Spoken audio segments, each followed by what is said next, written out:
25 जुलाई 2025 की सुबह 2011 के सौम्या रेप और मर्डर केस का दोषी गोविंद स्वामी जेल से फरार हो गया। गोविंद स्वामी केस में उम्र कैद की सजा काट रहा वो सेंट्रल प्रिजन कन्नूर के जेल में लोहे की रॉड को काट कर भाग निकला। हालांकि सर्च ऑपरेशन के बाद कुछ ही घंटों में उसे जेल के पास ही एक कुएं के पास से फिर से पकड़ लिया गया है। उसने खुद को छिपाने की कोशिश की, लेकिन ज्यादा देर तक फरार नहीं रह सका।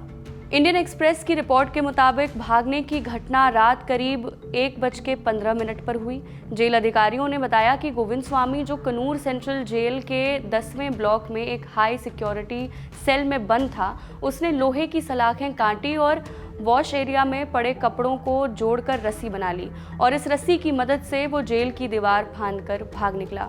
इस पूरी सुरक्षा चूक के बाद जांच के आदेश भी दिए गए, लेकिन एक जेल से इस तरह के किसी इतने बड़े केस के दोषी का भाग जाना अपने आप में जेल की सुरक्षा व्यवस्था पर सवाल खड़े करता है।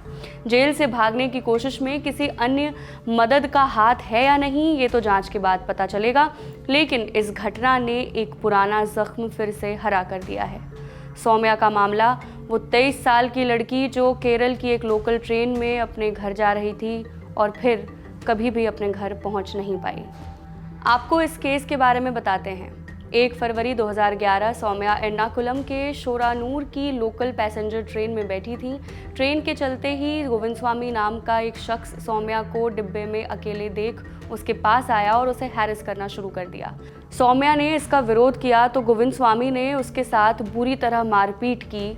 खुद को बचाने के लिए सौम्या चलती ट्रेन से कूदी, लेकिन इसके बाद भी गोविंद स्वामी ट्रेन से उतरा और एक सुनसान जगह पर उसे ले जाकर उसका रेप किया।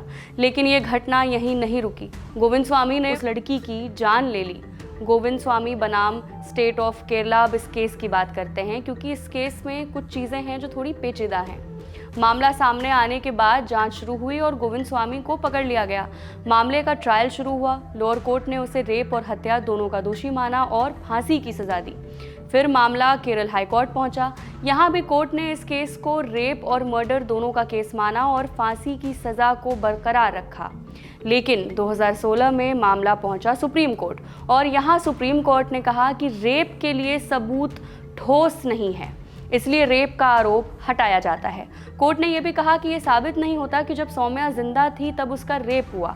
मेडिकल रिपोर्ट ये नहीं बता पाती कि रेप मौत से पहले हुआ या बाद में, इसलिए सिर्फ हत्या का दोषी इसे माना जाता है। देश भर में कई लोगों ने इस फैसले के खिलाफ अपनी बात रखी। कई कानूनी विशेषज्ञों ने, महिलाओं के अधिकार में लड़ रही आम जनता ने फैसले पर सवाल खड़े किए। गौतम भाटिया, जो कि एक मशहूर वकील खुद हैं और साथ में लीगल एक्सपर्ट हैं, लिखते पढ़ते आए हैं, उन्होंने इस फैसले पर लिखा, कोर्ट ने ये मान तो लिया कि गोविंद स्वामी ट्रेन से उतरा, ट्रैक पर सौम्या को खोजा और वहां हमला किया, फिर भी इस पूरी परिस्थिति में रेप का इरादा या घटना न होना, ये मान लेना बहुत ही तर्कहीन है। उन्होंने लिखा कि जब एक औरत खून से लथपथ हालत में मिलती है, मेडिकल रिपोर्ट कहती है कि external injuries on private parts, और फिर भी कोर्ट कहे कि रेप साबित नहीं हुआ, तो ये हमारी न्याय प्रणाली में एक गंभीर खामी दिखाता है। सौम्या की मौत रेप और फिर जानबूझकर की गई उसकी हत्या, ये हत्या का मामला था। ये सिर्फ एक जान लेने की बात नहीं थी, ये वायलेंस और बहुत ही भयानक वायलेंस की बात थी। महिला सुरक्षा और उससे जुड़ी सारी पहलुओं की बात थी। महिलाओं को सिर्फ एक ऑब्जेक्ट के रूप में देखकर उनकी ज़िंदगी को अपनी जागीर समझने की बात थी।